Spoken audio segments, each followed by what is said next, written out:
യേശുവിൽ ഏറ്റവും പ്രിയപ്പെട്ടവരെ, ഇന്നത്തെ ചിന്തയ്ക്കായി കിട്ടിയിരിക്കുന്ന വചനഭാഗം ആവർത്തന പുസ്തകം 28-ാം അധ്യായം 13-ാം വാക്യമാണ്. ഞാൻ ഇന്ന് നിന്നോട് ആജ്ഞാപിക്കുന്ന നിന്റെ ദൈവമായ യഹോവയുടെ കൽപ്പനകൾ കേട്ട് പ്രമാണിച്ചു നടന്നാൽ യഹോവ നിന്നെ വാലല്ല തലയാക്കും, നീ ഉയർച്ച തന്നെ പ്രാപിക്കും, താഴ്ച പ്രാപിക്കുകയില്ല. യേശുവിൽ ഏറ്റവും പ്രിയമുള്ളവരെ, ദൈവം തൻ്റെ മക്കൾക്കായി നൽകിയിട്ടുള്ള ഏറ്റവും വലിയ വാഗ്ദാനങ്ങളിൽ ഒന്നാണിത്. ജീവിതത്തിൽ നാം എപ്പോഴും മുന്നിലായിരിക്കണമെന്നും ഉയർച്ച പ്രാപിക്കണമെന്നും ആഗ്രഹിക്കുന്ന ഒരു പിതാവായ ദൈവമാണ് നമുക്കുള്ളത്. ഈ വചനത്തിലൂടെ എന്തെല്ലാം കാര്യങ്ങളാണ് ദൈവം നമുക്ക് ഉറപ്പ് നൽകുന്നത്? ഒന്നാമതായി, നിന്നെ വാലല്ല തലയാക്കുമെന്നത്. അതായത് നാം മറ്റുള്ളവരുടെ പുറകെ പോകുവാനല്ല ദൈവം നമ്മളെപ്പറ്റി ആഗ്രഹിക്കുന്നത്, മറിച്ചോ നേതൃത്വം നൽകുന്നവരായിരിക്കണമെന്നാണ് ദൈവം നമ്മെപ്പറ്റി ആഗ്രഹിക്കുന്നത്. അത് ഏത് സാഹചര്യത്തിലായിരുന്നാലും, അത് നമ്മുടെ ജോലിയിലായിരുന്നാലും, പഠനത്തിലായിക്കോട്ടെ, കുടുംബത്തിലായിക്കോട്ടെ, നമ്മൾ എവിടെ ആയിക്കൊള്ളട്ടെ, മുൻനിരയിൽ നിൽക്കുവാനാണ് അവിടുന്ന് നമ്മെ പറ്റി ആഗ്രഹിക്കുന്നത്.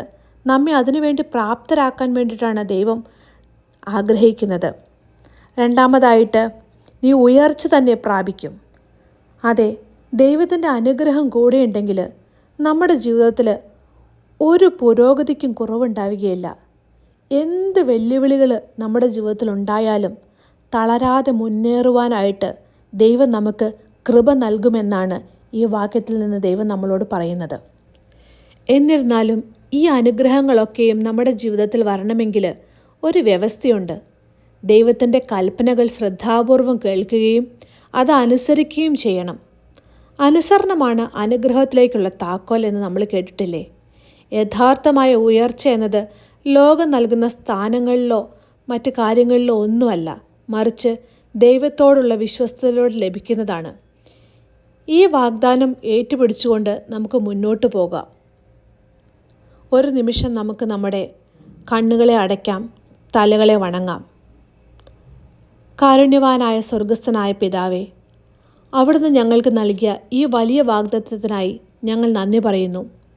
ഞങ്ങളെ വാലല്ല തലയാക്കുമെന്ന് അവിടുന്ന് അരുളി ചെയ്തിട്ടുണ്ടല്ലോ. കർത്താവെ, അവിടുത്തെ വചനങ്ങൾ കേൾക്കുവാനും അവ പൂർണ്ണ ഹൃദയത്തോടെ അനുസരിക്കാനും ഞങ്ങളെ സഹായിക്കണമേ. ഞങ്ങളുടെ ജീവിതത്തിൻ്റെ എല്ലാ മേഖലകളിലും, അത് പഠനമായാലും ജോലി ആയാലും കുടുംബത്തിലായാലും, അവിടുത്തെ ഉയർച്ച ഞങ്ങൾ അനുഭവിക്കുവാനായിട്ട് യോഗ്യരാക്കണമേ. താഴ്ചകളിലും പരാജയങ്ങളിലും തളർന്നു പോകാതെ അവിടുത്തെ കരം പിടിച്ച് ഉയരങ്ങളിലേക്ക് പറക്കാൻ ഞങ്ങളെ പ്രാപ്തരാക്കണമേ. പ്രലോഭനങ്ങളിൽ വീഴാതെ അവിടുത്തെ കൽപ്പനകളിൽ ഉറച്ചു നിൽക്കാൻ ഞങ്ങൾക്ക് ബലം നൽകണമേ. ഇന്ന് ഈ വചനം കേട്ട എല്ലാവരെയും അവിടുത്തെ പ്രത്യേകമായി അനുഗ്രഹിക്കണമേ. അവിടുത്തെ സമാധാനവും സന്തോഷവും ഞങ്ങളുടെ ഹൃദയങ്ങളിൽ നിറയ്ക്കണമേ. സകല മാനവും മഹത്വവും അവിടത്തേക്ക് അർപ്പിക്കുന്നു. നമ്മുടെ കർത്താവായ യേശുവിൻ്റെ നാമത്തിൽ തന്നെ, ആമേൻ. ഈ വചനം കേട്ട എല്ലാവരെയും ദൈവസമർത്ഥമായി അനുഗ്രഹിക്കട്ടെ എന്ന് പ്രാർത്ഥിക്കുന്നു. ദൈവം നിങ്ങളെ ഓരോരുത്തരെയും വാലല്ല തലയാക്കട്ടെ. നിങ്ങൾ ഓരോരുത്തരും ഉയർച്ച തന്നെ പ്രാപിക്കട്ടെ, താഴ്ച പ്രാപിക്കരുതേ എന്ന് ആത്മാർത്ഥമായി ആഗ്രഹിച്ചുകൊണ്ട് പ്രാർത്ഥിച്ചുകൊണ്ട് നിർത്തുന്നു. ദൈവതിരുനാമം മാത്രം മഹത്വപ്പെടട്ടെ. ആമേൻ. Praise the Lord.